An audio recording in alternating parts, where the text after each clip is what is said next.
Hello and welcome to the Fangirl Nation podcast. I am Amber Lee. And I'm Leah Bryars. Guys, we have such an exciting episode ahead because it has been a fantastic week. Nothing has come out, but things have happened. So many trailers. Obviously, we are devoting basically half of this episode to the Hunger Games Sunrise on the Reaping trailer. Yes! Oh my god. So there's that. There's been so many other things that have happening. Multiple trailers that have come out. Lord of the Rings, Game of Thrones, not trailers, but just casting announcements. It feels like the week of announcements.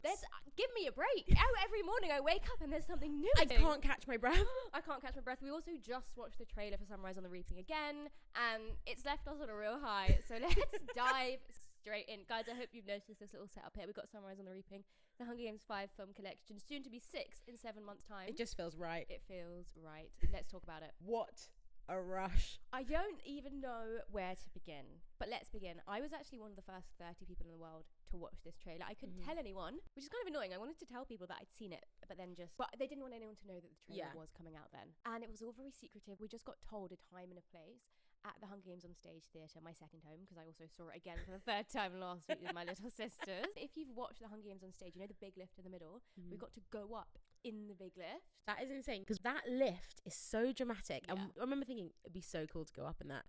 You did it. Anyway, so we came up into the arena, watched the trailer. We watched it 3 times back to back, actually. Amazing. My reaction was filmed. Someone commented on my TikTok because I posted my reaction. This is performative. Yeah, it was. You try watching a trailer while you're being filmed, literally to get a reaction. It's very hard to not think about what your face is doing in that moment. But I think genuine, like, well, I watched it 3 times on my own. What I would first just love to say is that the Hunger Games gets it so right. How do they get it so right? Because in the wrong hands, it could have gone so badly. But that trailer was phenomenal. I feel like it was generally perfect. It was genuinely so good. The music, the colours. Tell you what, no one's criticising the colour grading in that. Every other trailer that comes out recently, people are like, oh, turn up the saturation. Me. Yeah. The Hunger Games get me. As everyone knows, well, if you listened to the podcast a few weeks ago, I just need a bit of colour. And they've done it, and they've used it as a storytelling device. Well, because that is part of the narrative, especially when you go up into the arena, and the whole thing is that it is so beautiful, but everything in it wants to kill you, like Australia. But PTSD there. Oh my god, swimming in the bloody wetsuits practically, because jellyfish this smaller than my fingernail could kill you. Remember when we were in the river and they were like, by the way, there's crocodiles that live in this river? Oh yeah, and he was like, yeah, but no one's seen him in a while. Sorry, and the thing with the wetsuits and the jellyfish, why are my hands and feet out and my face? What, you think they're like, we can't touch the feet and the face and the hands? Feet phobic. Yeah, do you think? Well, speaking about Australia, Joseph Zada is Australian. And his accent slapped. I've seen people criticising it. Same. Someone was messaging me being like, I don't like it. And I was like, no, I think it's perfect. I think it's such a good portrayal of what Woody, my best mate, was doing. But like, it's so innocent. Because District 12 is set in like Appalachia, which is like a really specific American accent. You know what? When they cast Joseph Zada, I wasn't sure. I had faith. I've not seen him in anything. He was in a big show, Tell Me Lies or something like that. Not Got that, you. or like one of those kind of like Outer Bank. One of those teen kind of dramas. Yeah. But I think the accent was the big thing for people. And can he embody? Is he going to embody Woody, or is he going to be his own version? But I think he's actually done both. Yeah, perfect. I was looking at that, I was like, no, you are young Woody Harrelson. It was the first thing we said when we were messaging each other. Like, he's just got the right quirks, but it's not as dark and like sad. No, because he hasn't gone through any trauma yet. He hasn't been through it yet. He hasn't had everyone he knows die. Someone was like, oh my god, spoiler, what do you mean all the tributes die and Haymitch is the only one that lived? Guys, even if you have not read Sunrise on the Reaping, put 2 and 2 together. Come on now. He was the winner of the 50th Hunger Games. What happens when you win? Everyone else dies. Okay. Katniss was and Peter, the only ones where 2 people survived. And then catching fire when, they break out of the arena. That was the start of the revolution. It's never happened before. Up until then, everybody dies. That's the whole point. Okay. So now you see why Haymitch is the way he is. And he's just giving Loverboy. Oh my god. Which is what he is in the book. Just a Loverboy. Oh god, this film's gonna break me so the much. Costuming. I love how they're going into this like 50s sort of. Exactly. And also the colour of that is the colour of the trailer is giving like 50s, 60s, that kind of like weirdly saturated. Oh, I love it. Kieran Culkin looks so good. so good. Also, I didn't realize he kind of looks like Stanley Tucci as well. Like they've done it really well, because when they're doing all the edits, when they're doing like the side by sides and the melding into it, I'm like, yeah, all of them are so good. Jesse Plemons as Plutarch, Maya Hawke as Wyrus. Insane. The casting directors, you know what? Now I understand why they were doing those big reveals, one at a time, and they dramatic with the the books turning and the character. Yeah, they basically took most of the fan casting for like the big like iconic roles, which the fans knew what they were saying. Well, I also love how much the franchise leans into the fans. 100%. Like, have you seen like all the edits? And some of them are Lionsgate, because they've like hired TikTok editors, and like they're just doing it right. Like the fans want what they want. Give it to them. They took fans on set. She better write another book just so I can be invited to the next one, because guys. We can be invited. So sometimes we talk about influencer events that we have FOMO over. Where was my invite, Lionsgate? That was crazy. That one hurt a little bit. All the people they took out to the set, they're now posting about it. I'm gassed for them. Yeah. But I've never been so jealous in my life. Like, I'm not really a jealous girl, but boy. I felt something inside myself, I'm not gonna lie. And I got paid to do it as well. But let's not talk about it. What a dream. The budget for this movie must be insane. Crazy. So the budget for the first Hunger Games, $78 million. That's a lot of money. Catching Fire, 130. A lot of money. But yeah, big jump. Catching Fire slapped. Mockingjay Part 1, 125 million. Mockingjay Part 2, 160 million. Which, where did that money go in Mockingjay Part 2? Sorry, I think I don't like Mockingjay Part 2. I think that's the one movie I don't. And then not Sunrise and the Reaping. Ballad of the Songbird and Snakes, 100 million. So they went a bit modest for that one. Maybe they were like, first Hunger Games movie in a while. It's equal. Let's test the waters. And they obviously knew this one was coming, because this was in production before the book was even published. Yeah. And then this budget speculated somewhere between 150 to 200 million. So potentially the most expensive Hunger Games movie ever. And it looks so good. It does.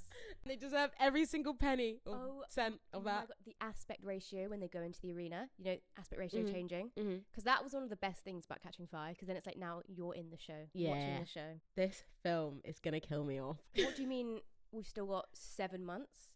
What is crazy to me is the amount of marketing they're doing just for this trailer. Like, imagine how much they've got in store. Do you think this is the only trailer we're going to get? I hope we get another one. Oh, do I? This trailer was so good. I don't know if I need another one. They'll probably give us some kind of sneak peeks. Yeah. But this was, because they gave us a teaser trailer. And then this is the big trailer. But they're going to have other moments, aren't they? Because they must do. There's 7 months. Oh, I can't wait. Anything that's released Hunger Games, like, I am so biased. I just love it. Also, like, at least the good thing about the OG Hunger Games movies is there is some hope. Like start of the revolution. Yeah. Like things are happening. This is actually just no hope. No, it's hope getting killed. Flame extinguished. When I saw, this is also like when you're, when you're reading and like the names and you don't know how to pronounce them, so you just go in your head. Yeah. Now I've got to say them out loud. I'm like, I have no idea. Like who? Ampert. He's so small. Oh my God. No. When I saw him in the trailer, I went, oh no, oh no, oh no. And what happens to him is the most horrendous. Horrific. And the fact that he's BT's son as well makes it 10 times worse. Honestly, I'm going to be a broken woman. The fact that we saw the funeral scene in the trailer and you see McKenna like, playing the twin. Merrily. It's just sickening. This is like, one of the saddest. There's just so many deaths. But we do get the epilogue at the end. Oh my God, and everyone's coming back. We got new mics. They definitely went red. Yeah. Sorry, new mics, guys. Jennifer Lawrence, confirmed. Josh Hutcherson, confirmed. Woody Harrelson, confirmed. And that's the last movie that they were in. Came out like 11 years ago. Oh my God. I've actually got goosebumps thinking about it. Do we get to see Katniss and Peter looking out for their best mate, Haymitch, the mentor? Oh my God, and the amount that Luella, sweetheart, looks like Katniss. Casting directors, insane. Insane. So good. Because this is the thing in the books, that the reason he calls Katniss sweetheart is because she reminds him of his original sweetheart, Luella. Wow. Another heartbreak. Can you tell we're excited, guys? Moving on from the Hunger Games. We're gonna so quick. This is going to be the year of the Hunger Games. We're going to do a Fangirl Hunger Games marathon, and then also a screening for the new. Oh, who knows? It's just so exciting. It's lots of things in store. It's a big year, and it's also a huge year because we have had crazy announcements in film and TV. It's because, right, this week something called CinemaCon has been happening. Do you know what CinemaCon is? Tell me more about it. Okay, so for people at home, basically it is a cinema conference in Las Vegas where all the big movies come and they make lots of announcements for movies that are coming out. They drop trailers, they have cast in attendance, so like people got to watch the first 8 minutes of Dune 3. I think Zendaya was there, Timothée Chalamet was there, which I actually only found out about CinemaCon because I had a friend attending, and then I'm like, this is interesting. That's why it feels like Whiplash this week. There's so many announcements. Yeah. So they have like a Warner Brothers Day and then a Universal Day, and like so they all do their own presentations, like an Amazon MGM thing, and they make moments out of all these little things. And one of the biggest news to come out of it is the Lord of the Rings movie casting. I didn't even know this movie was happening. Did you? I did. I saw the rumors a few weeks ago. It's Lord of the Rings, The Hunt for Gollum, and it comes out in 2027, and pretty much all of the OG cast is coming back. Ian McKellen, Elijah Wood, some others. But we have the guy who plays Gollum. But we also have some new Don't come for us. Yeah. Those are the big ones. And then we also have some new casting announcements because Jamie Dornan has been recast as Aragorn. Yeah, because the original actor is not doing it anymore. Yeah. Leo Woodall has been cast. His biggest role to date, I would say. Very exciting. Also Kate Winslet. Comes out in 2027. Crazy. Quick turnaround, because I don't know if it's been filmed yet. No, amazing. You see, I was saying, people are like, pacing, especially for Lord of the Rings. I wonder if they're going to go back to New Zealand. We'll Leo see. and I went to Hobbiton together. Because the Rings of Power, the first season was filmed in New Zealand, but I don't think the second season was. So it'd be interesting to know if they went back. Some of it was also, but those separate. Rings of Power, like that's its own TV franchise. Yeah. But they did film the first one. They went back to New Zealand and did it. Yeah, the first season. And like a bit of Hobbit. The Hobbit they filmed in like South Africa or something. So yeah, I wonder where they're gonna go. But Hobbiton in New Zealand, fantastic day trip. Everyone must go. Unbelievable. That place, if you're into like whimsy and magic. Are you a big Lord of the Rings fan? Oh no, we were both trying to watch Lord of the Rings before, and I'd watch bits and pieces. I definitely like watched them in my life. Leah was watching Lord of the Rings on double speed on the bus in New Zealand. Right, and everyone's like, that's sacrilege. However, I think it's better that I consumed speed. all that content before I went to Hobbiton. Did you finish them all? Yes, I did. Are you serious? I think I gave up. I watched them all, and when the lady was taking us on tour, making all the references, I was like, yeah, and it was fresh in my brain. I think it was a hack. They were still long on double speed, but like, well, yeah, they're just normal like movies on double speed, aren't they? Oh gosh, Hobbiton is such a good day out, guys. Like really, if you can make the trip to New Zealand, so worth it. Fantastic. Where's my little mug? I don't know where it is. Anyway, I'm excited to see just big budget for fantasy again.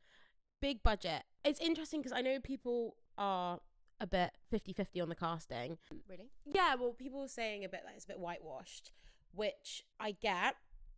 And I think it's a shame coming from Rings of Power, because Rings of Power was quite diverse, and it was really exciting to see like people of all creed and colour and race in Rings of Power, but they got so much backlash from that, which is just disgraceful anyway. It's a made-up world. It's a made-up world. Like what? Like there can be like, what are those monsters called? Gollum exists, but you can't have a black person playing an elf. Exactly. Are you serious? Come on now. And like they had to like release a statement being like, it's made up, guys. Everything's made up. It's actually so silly. So I think people were a bit disappointed that it seems that like they maybe heeded to that criticism. Oh right. But it's not the full cast, so I'm still holding out hope to see someone that maybe looks like me on screen. I'm sure. And speaking of big budget fantasy, the Game of Thrones movie title has been announced. I know nothing about this. Game of Thrones: Aegon's Conquest. Oh. So it is based on, obviously by George R. R. Martin, Fire and Blood, and it's about the original King Aegon the First, the one that then all the Aegons are named after, and he's the one that forged the Iron Throne from the weapons of his enemies. Oh my God, so when is that set then, compared to like, the first? So it's how Westeros, I think, came to be. So is that before? It's before everything we've seen. Okay, amazing. Dragons are very much alive. Ooh, I know. I love a dragon. He's got his sister wives. Like that's slightly less. So that's what he was like famous. Well, you know the Targaryens love a bit of They love a bit of everything. They love a bit of... And everyone. And everyone. And everyone they love already. But do you know what? I think if I heard this news before watching A Night of the Seven Kingdoms, I wouldn't be very happy about it. I would have thought, like, how many more Game of Thrones things do we need? Mm-hmm. And that's how I thought when A Night of the Seven Kingdoms was announced and it was coming out. I was like, I don't need more. Mm-hmm. But then it was so good. You've watched it, right? Night of the Seven Kingdoms, no. Not yet. My God, you need to. I've just got a Now TV. There you go. But you've watched Game of Thrones? Yeah. So my thing with Game of Thrones is I'm always behind the hype on Game of Thrones. Okay. Just because, so I watched all of Game of Thrones in 11 days. In lockdown. Mm-hmm. Just all seasons, all episodes. What about House of the Dragon? I've watched season 1. Okay. I know season 3 is coming out soon. So I'll probably watch season 2 and then season 3 when it's out. And then, has Night of Seven Kingdoms finished? To my severe disappointment. I will give that a go then. That's my next watch. 30 minutes. 8 30-minute episodes. Little bite-sized pieces. So I'll give that a watch. Really good. And now I'm like, yeah, I'm excited for this movie. Yeah. There's so much Game of Thrones. There's the play coming out. Yeah. There's the movie. So when is the movie due to come out? Do we not know? Just know the title? No, I don't think so. Okay. It was in like a 2027 and beyond. So I would say at least maybe 2027, 2028. I would bet on the latter. Yeah. Especially because they've got House of the Dragon season 3 coming out. Mm-hmm. They've got to get started on At Night of the Seven Kingdoms season 2. Mm-hmm. And George R. Martin's, he's got to finish that last book. Oh my gosh, yes. Like, he's trying to distract us with all these adaptations. I see pictures of him on set. Get your pen out, pen and paper out, get writing, babes. I think especially because, I mean, the last season of Game of Thrones, I think, scarred people. So cannot wait for that book to come out. I've only read the first 2. And I don't think I'll read the ones in between. I think then when this one comes out, I'll just read the last one. Just skip to it. To see what happens. You know? Love, that's crazy. Fine. That's crazy Some from men, you. If they ever saw this, would attack me. Because male fantasy fans, especially male Game of Thrones fans, are weird about, like, women not being true fans. Do you know what I mean? Oh. Yeah. Gosh, let people enjoy things the way they want to enjoy them. Please, Oh please. More news. Sandra Bullock and Nicole Kidman presented the Practical Magic 2 trailer. So, Practical Magic 1, or the only one. Leah hadn't heard of this movie. I just knew the song This Kiss. Yeah, but she hadn't heard of it. We were in New Zealand and I was just singing along and Anne was like, oh, love that film. And I was like, And it was like October. Yeah, and I was like, spooky season, let's watch Practical Magic. And Leah was like, what's that? Yeah. I just love the song This Kiss. I just know it. So many good songs in that movie. The margarita moment. Yeah. Like, for me, Practical Magic, I watched so much with my mum. So that is just like a nice feeling. Yeah. Mum. No. And I witchy come from as well. Yeah, Caribbean household. We don't do witches. So we watched it together in New Zealand. It was actually us at peak flow state. We were in a hotel, a really nice hotel, and I had a bottle of red. Leah had a bottle of red to herself. So the hotel is important because we had been staying in hostels. Yeah. And then we were in Wellington. Yeah. And we were in a very nice hotel. And it was bliss. It was very, very nice. And they treated us very, very well. Not sharing with 4 strangers. 4 very loud strangers. And we had a really nice clean shower. And we got into our robes and our clean pajamas. We just did a wash. We did a massive wash as well. Did a huge wash. We washed everything we owned. And then got in our clean pajamas, snuggled up in bed. Bottle of wine, Practical Magic. Oh, it was bliss. Yeah. And I loved it. It was lovely. It was really, really nice. It's sad to me that you're missing out on the nostalgia that comes with watching it. Because for me now, it's like, But I still get nostalgia because it's very much that time of film, like that period of time, the films that were created. Yeah. It was nice. And also it's nice because I'm like, that's Amber's favourite film. You know? Speaking of legacy sequels, this is a bit of that. Oh, yeah, of course. Because they didn't plan on making a second one. The director didn't even realise what a cult classic the first one would become. Neither did I. It comes out in September. Witchy, spooky season. Mm-hmm. I really want to do a fangirl event where like we watch, like everyone brings their mum. Yeah, that'd be so nice. And we get some witchy treats. Maybe we jump off a roof. No, we can't do that. That is so you. Let's jump off a roof. How about our umbrellas up? Other things. Oh my god, this was not at CinemaCon. We'll come back to that. But the White Lotus at Cannes, set in Cannes Film Festival. It was set in the south of France, but it has just been revealed that it is going to take place during Cannes Film Festival, which, oh my god, do you know what? Mike White is a genius. I wasn't the biggest fan of season 3 compared to the last 2. No. I'm glad that they're doing something different. And it's very much, I think it's going to be a bit more of like commentary on because it's celebrity culture. Guests staying there, right? They're going to be film execs? Are they going to be actors playing themselves? Yeah, I'm excited for this one. It's bringing me back. And they're starting filming it soon. And Cannes Film Festival is soon. Are they going to film it at the real Cannes Film Festival? I think they will. Yeah. Wow. That is going to be so good. Helena Bonham Carter is in it. Oh, I didn't know they announced the cast. Oh, the cast is out. They keep adding people. Steve Coogan, Chris Messina. You'd recognise him. Yeah. Those are the big names. It's more like it's a lot of faces that you'll recognise, but I don't think you'd know their names. Mm-hmm. But so just go and look up the cast online if you want to dive in. What I like about White Lotus, because they usually have like one or two big names, but then it's also just some like really good actors that maybe might not be household names yet. So like Leah Woodall was in season 2. Yeah. So I'm excited for that. Yeah, discovering some new talent, because I always feel like I discover someone new with White Lotus. And like obviously each season has a theme of like something they're trying to make a commentary on, and like Mike White is just the king of satire. I'm so excited to see what he does with this. Yeah. And also I can't believe that he's Ned Schneebly.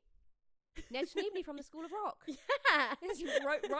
He created White Lotus. Wrote it. Does he direct it? Yeah. Yeah. What a legend. I just whenever I watch it, I'm like, I settle in and I think of Mike White. Mr. Schneebly. Ned Schneebly. Yeah. I am so excited for that. They're filming it. This is the first season where they're not filming it out of 4 seasons, because White Lotus is obviously a fictional hotel. And for continuity, they filmed each series at a different 4 seasons, because the White Lotus is like basically the equivalent of the 4 seasons. But this year they're not. They're filming it at Hotel de Cap, Eden Rock, where Sophia Richie got married. Okay, still very posh hotel. Yes. But they're breaking away from the 4 seasons. Maybe the 4th season in Cannes wasn't bougie enough.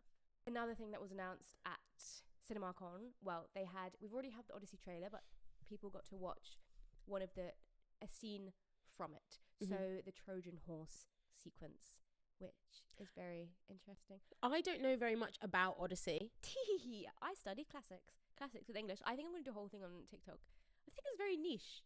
I'm a classicist. You are a classicist. I'm going to actually look back at all my old lecture and seminar notes. Can you give me a 1 minute rundown? Okay, so the Odyssey, the book, is actually an epic poem. It's one of 2 from a writer called Homer. Is he real? I don't know. It's one of the things I also learnt in one of my lectures. And yeah, it's an epic poem. It's very, very long, and it tells the tale of Odysseus trying to make his way home after fighting in the Trojan War. And it's a 10-year-long journey. He's been away from his wife and son for a very long time. And there's some very iconic scenes in it that everyone knows about, like the Trojan horse. Got you. Yeah. One thing that did kind of jar me, though, is that they've got American accents. What accents do they have? Like Greek?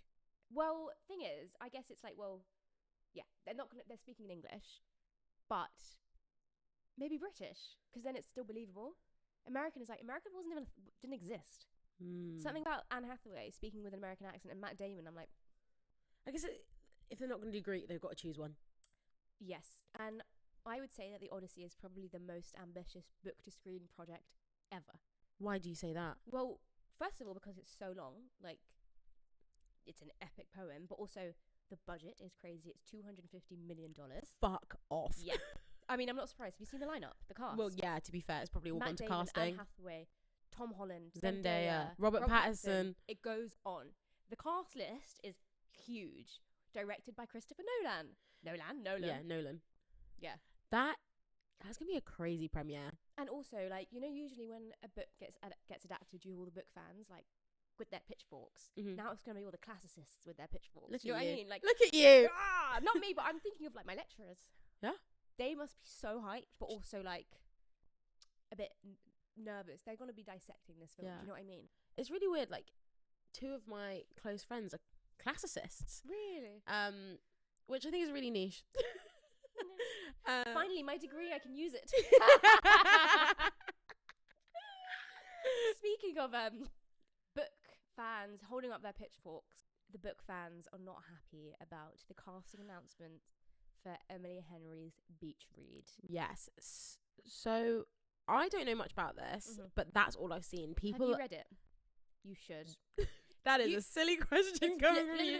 Look, it's one book. It's not in a series. It's a romance, and it's delightful romance.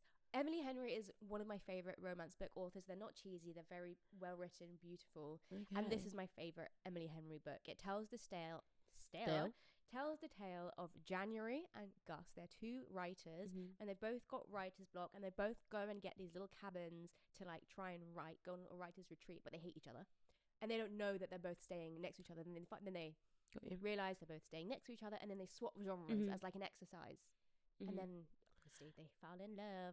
Because what I've seen on TikTok is people saying that the Gus casting is what everyone's obsessed about. Right. So they announced that they'd cast Phoebe Dynevor. Phoebe Dynevor. Yeah, you know the one. Of Bridgerton Bridgerton fame. Yes. As and the new Thrash January. Shark film. Can't forget that.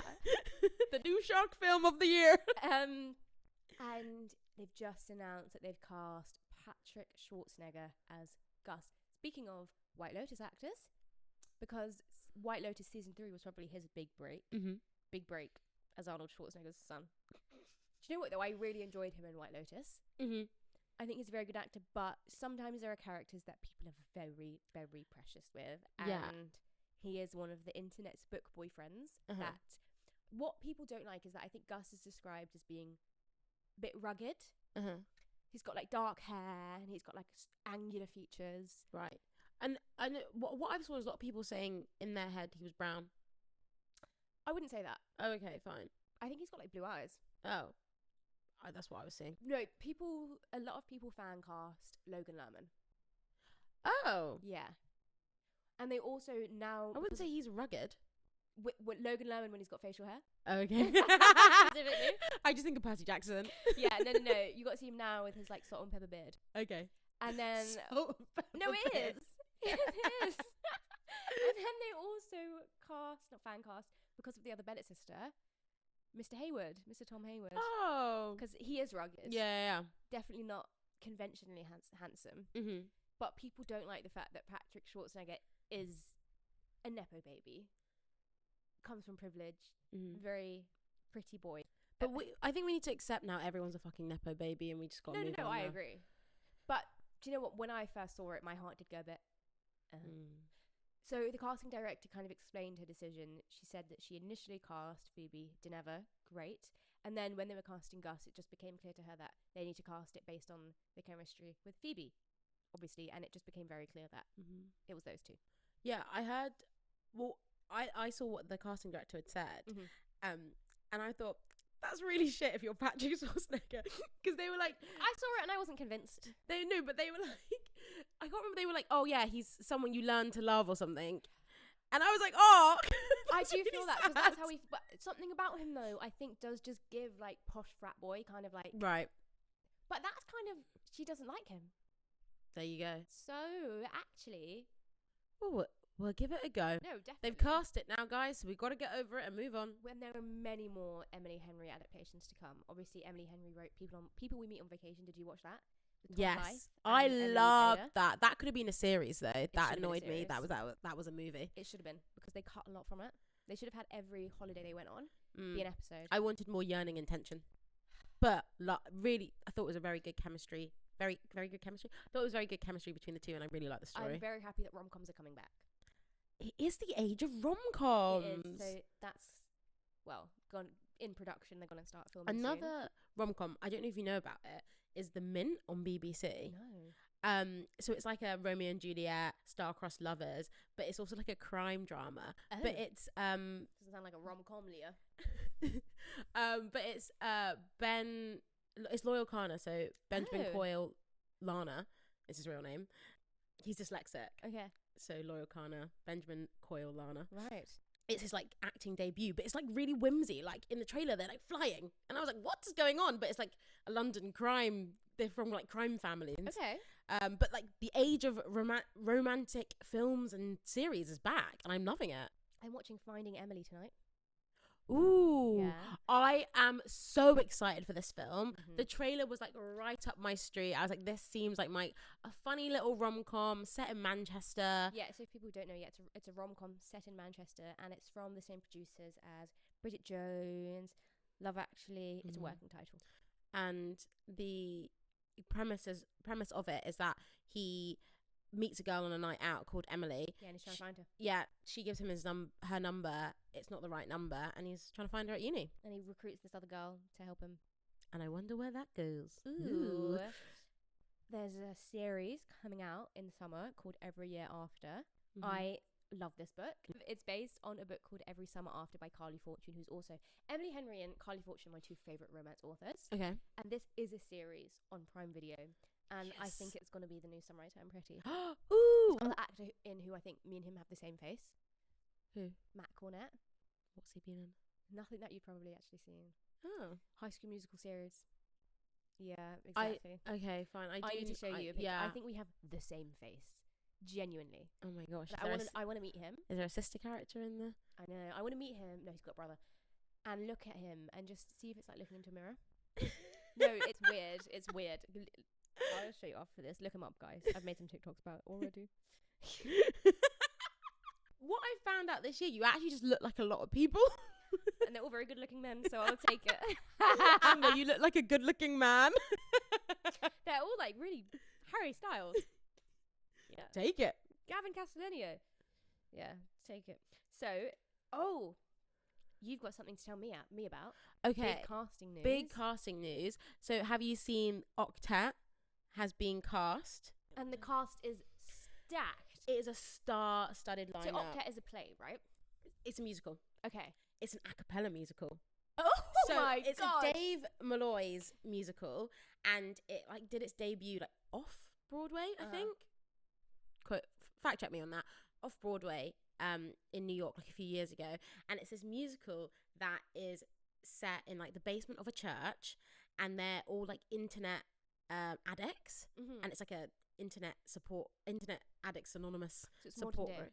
Modern day, and they're going and they like put their phones in like a box and they're all talking, and it's very it's a cappella because it's like choir based because it's like an octet, but the Lin-Manuel Miranda saw it, fell in love with it, and now he's turning it into a film with the most stacked cast you've ever seen of like musical greats. Wait, for people who don't know who Lin-Manuel Miranda is, he wrote Hamilton. He wrote all the songs in Moana. Into the Heights. Yeah. Mufasa. He's a musical theatre genius. Yeah. He also acted in Hamilton on its first run. If you watch Hamilton on Disney Plus, he plays Alexander Hamilton. Yeah. Same, he's in Into the Heights as well, but he's not in the film. But he was in the first. Is he in this one? No. Ah. So this is one of his directorial moments. So he did Tick Tick Boom with Andrew Garfield. Yes. And this is another one when he's directing something that isn't his. Tell me about the cast. All right, so the cast. We have Amanda Seyfried. We have Rachel Zegler. We have Shirley Lee Ralph. We have Philippa Soh. We have Gaten. Philippa Soh from Hamilton. From Hamilton. Also from Hamilton, we have Jonathan Groff. And then we have Gaten Matarazzo from Stranger Things. We have Trammell Tillman from Severance. Yep, I know exactly. Oh, yeah. And we have Paul Jordan Jensen from, he's like Broadway at the moment, so he's in like Sweeney Todd, and he was in like Anne Juliet. So it's like a star-studded cast. And you're telling me that they're going to be doing a cappella. So all of that is going to be like Pitch Perfect. Yeah. With Jonathan Groff. Yeah. Elevated. Pitch Perfect isn't my favourite vibe. Acapella. Yeah. That's the most popular acapella movie. Yeah. So the musical was. So I wonder what they're gonna do for the movie. They might bring in music. Will Lynn write a song or two? Oh my god. But it's more like choir focused, like chamber choir. The amount that I freaking love Jonathan Groff. Have you listened to his podcast with Amy? Yeah. So good. So anything about Jonathan Groff. Yeah. I fell in love with him when he was in Glee. Same. Yeah. Absolutely so. I love that man. And also I love people talking about him. I love hearing that other people love him. Yeah. Like my favourite thing is, when Daniel Radcliffe was like, because obviously they were in the play together. And he was like, oh yeah, I've had 4 kids. Dada's had 4 kids. And Jonathan's seen Beyonce 3 times. I was like, so excited. Love him. Rachel Zegler, Amanda Seyfried, yes. Yeah. Yes to her doing more musical theatre-y. And Shirley Lee Ralph is, so if you don't know her, she's from like Abbott Elementary, but she's also just an unreal, like she's a legend in the game. I'm so excited. Gaten Matarazzo, good for him. That's so exciting. Because he's also like, so he's like a musical theatre kid. Mm-hmm. And he's been doing a lot of theatre. And yeah, but he grew up in musicals. He was in Les Mis. He's done loads of musicals, like before Stranger Things and during Stranger Things and now after. But it's interesting because the casting for it, so they said as much as they wanted people in their own right, they wanted people who had choir experience. So people who are good at being in the ensemble. Oh my God, so, I can't even. Yeah. Rachel Ziegler, she just won an Olivier Award. Exactly. She just, of her Olivier, she hinted at it at the Oliviers. Yeah. I saw the interview when they were like, what's next for you? Any films? And she was like, hint, hint, wink, wink. And then 2 days later. But yeah, when I first saw it, I didn't realise straight away that it was going to be a film. I thought it was going to Broadway because she still hasn't had her Broadway musical debut. Yeah. But this is... Thank God it's a film. Yeah, I want to see it. Yeah, I'm not going to get on a plane to Broadway. I mean, I would for this. Yeah, but this is, yeah. Also, you can't have all of them on Broadway. You're paying them movie money. Yeah, they're good for them. Oh my God, I'm excited. Yeah, it's going to be a good one. Oh, and to end on, one last thing that dropped at CinemaCon, the new Meet the Fockers movie trailer. Yeah. So we've got a brand new Meet the Fockers movie, and it's all the pretty much OG cast. Robert De Niro, Ben Stiller. But now they are both kind of interrogating Ariana Grande, who has fallen in love with Ben Stiller's son. And do you know what? I think the trailer actually looks really good. Yes, and Ariana Grande back in her acting bag. Yeah. Like, everyone forgets she is an actor. I'm really happy to see her outside of, like, a musical. Yes. Or, like, Wicked. Yeah. Because, like, it's nice to just see her back doing her thing. It's exciting to see her do a new character. I think they definitely brought her back to, like, bring the franchise back out, because I think people didn't like the last one. I didn't watch the last one. Me neither, but I didn't hear great things. No.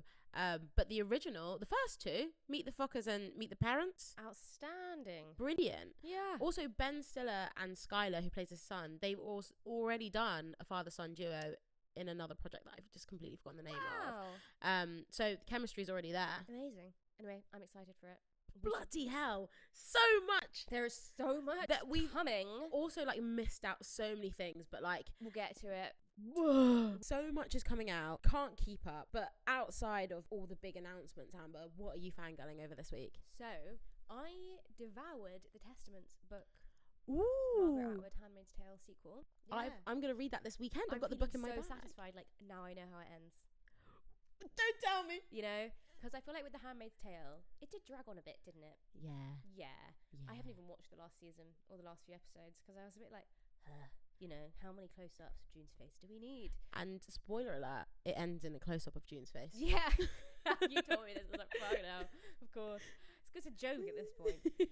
But the Testaments is set 20 years later, and yeah, you get resolution. Ooh, okay. Well, that's what I'm gonna read this weekend. I'm also watching the show. They've made a lot of differences, but we won't talk about that right now. Okay. But I've thoroughly enjoyed the book. I practically read it in one sitting.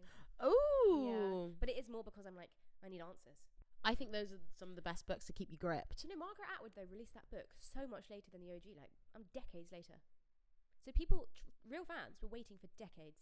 Isn't that crazy? Bit like George R. Martin. But she did it. You can do it, George.